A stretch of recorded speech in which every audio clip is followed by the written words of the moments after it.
You know what's frustrating? When you're trying your absolute best to get better, but nothing seems to work. You've read the quotes, watched the motivational videos, maybe even tried therapy, journaling, going for walks. But the depression still sticks around like that one guest who just won't leave. I hear you.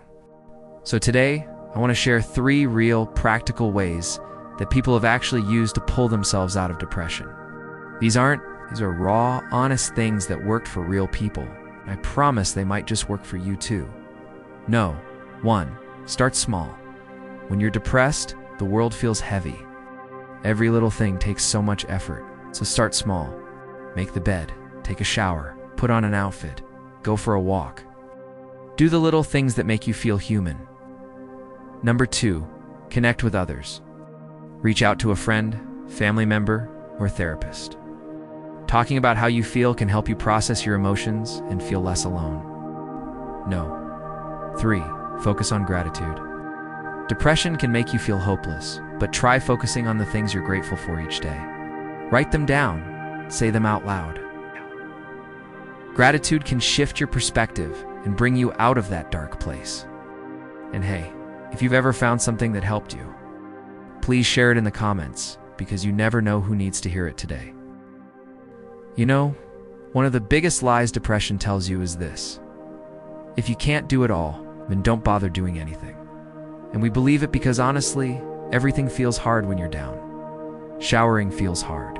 Sending a text feels like climbing Everest. Even just getting out of bed can feel like a negotiation with gravity itself. But here's the truth that nobody really emphasizes enough. Small wins are not small when you're depressed. In fact, they're massive. They're rebellion. They're proof that you're still fighting. There's this story someone once shared online. They said the only thing they managed to do each day was brush their teeth. Just that.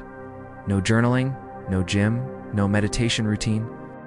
Just brushing their teeth once a day. And here's what's beautiful about that. That act became an anchor. It was a moment of control in the middle of emotional chaos. It was the one thing they could still do for themselves when everything else felt too big. See, depression thrives in the all-or-nothing mindset. But the brain doesn't need big wins to start feeling momentum. It needs consistency. It needs evidence that you're still showing up, even in the tiniest ways. And brushing your teeth, making your bed, drinking 1 full glass of water first thing in the morning, those aren't just chores. They're quiet messages to your brain. Hey, we're still here. We still care about ourselves. I want you to try something today. Just one thing, something so small, it almost feels silly. Maybe it's brushing your teeth. Maybe it's putting your clothes in the laundry instead of the floor. Maybe it's standing outside for 30 seconds and feeling the air on your face. Whatever it is, do it with intention. It's not because it's a big deal to anyone else, but because it's proof that you're still showing up for yourself. And that matters more than you think. Now I want to hear from you. What's the smallest habit that helped you start pulling out of your lowest point? It might be something so minor, no one ever told you it counts, but I promise you it counts. Leave a comment below, because here's the truth. Your small win could be someone else's big breakthrough. Seriously, you never know who's scrolling through the comments right now, looking for that one little reason to try again. You don't need to fix everything today. You don't need to feel better today. But if you can win 1 inch of ground today, if you can do one tiny thing that's just for you, that's not nothing, that's how healing begins. You know what's funny about depression? It tells you to isolate yourself at the exact moment you need connection the most. It whispers things like, nobody wants to hear about your problems. You're too much. They wouldn't understand anyway. And so we disappear. Slowly, quietly first, from group chats, then from family dinners, then from our own mirrors. I've been there. You stop replying to texts not because you don't care, but because even thinking about replying feels exhausting. The longer you stay silent, the more awkward it feels to come back. And eventually, it feels like no one would notice if you vanished. But here's the truth I want you to hear today. You don't need 100 people. You just need one. One person who doesn't try to fix you. One person who doesn't get weird when you say, I'm not doing great right now. One person who can just be there. There's this story I'll never forget. Someone who was in a deep depression said the thing that helped most was texting their sibling one word every night. Alive. That was it. No long talk, no explanations. It's just a signal. I'm still here. Their sibling replied with the same word. Every night, no pressure, no questions, just presence. And over time, that quiet little connection became a lifeline. Human beings are wired for connection, even if you're introverted, even if you've been hurt before. Even if right now you feel like a burden or too broken to be loved, you are still worthy of being seen. When someone notices your absence, when someone remembers your name, when someone says, "Hey, I thought about you today," it chips away at the lie that you're invisible. Here's something you can try today. Pick just one person, maybe a friend, maybe a cousin, maybe someone online that you trust. Send them one short message. "Hey, I just wanted to say I'm having a rough time, but I didn't expect you to fix it. I just wanted someone to know. That's it." You don't need to pour out your soul. You just need to create a crack where the light can get in. Let's talk in the comments for a second. Have you ever had someone show up for you even just a little when you needed it most? What did they do? What do they say? Or maybe you're still waiting for that person. It's okay too. Tell us what kind of support you wish someone would give you. This is a safe space. Someone might be reading and say, "I've felt that exact same way." And if you feel like no one cares, I want you to know that I care. Even if we've never met. Even if this is just a video. Because you showing up here, that matters. And if you're still breathing, there's still room for connection, no matter how long it's been, no matter how quiet your phone is. You are not meant to do this alone. I want to say something that might sound a little uncomfortable at first. You don't need motivation to start healing. You need meaning. Because motivation is emotional. It's fleeting. And when you're depressed, it's almost impossible to feel. But meaning, meaning can exist even when everything hurts.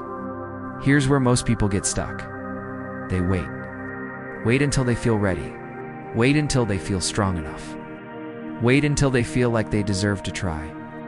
But healing doesn't begin when you feel better. Healing begins when you do something meaningful, even if you still feel awful while doing it. Let me explain. There's this powerful story someone shared. They were in the deepest part of their depression, barely eating, not sleeping, no motivation, no hope.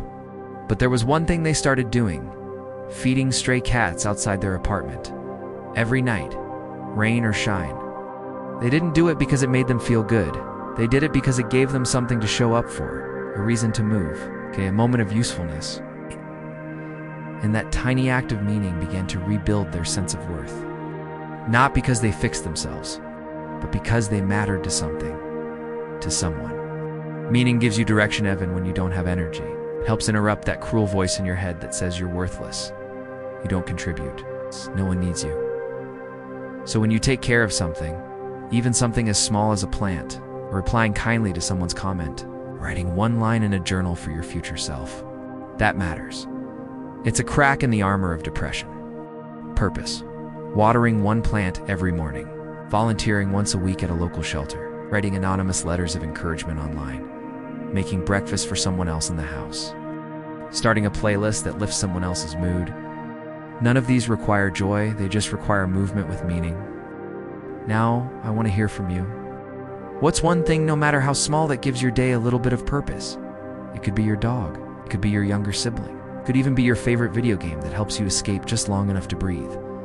Share it in the comments. You never know who might be reading it and say, "That's what I needed to try too." You don't need to know how the whole road looks. You just need a reason to take one step. And the truth is, you're already enough to create meaning, even in your mess, especially in your mess. Because when you choose to do something that helps, even if you still feel broken, you become someone powerful. You become someone rising. If you've made it this far in the video, first of all, thank you. That means something. That means you're still trying. And trying counts more than you think.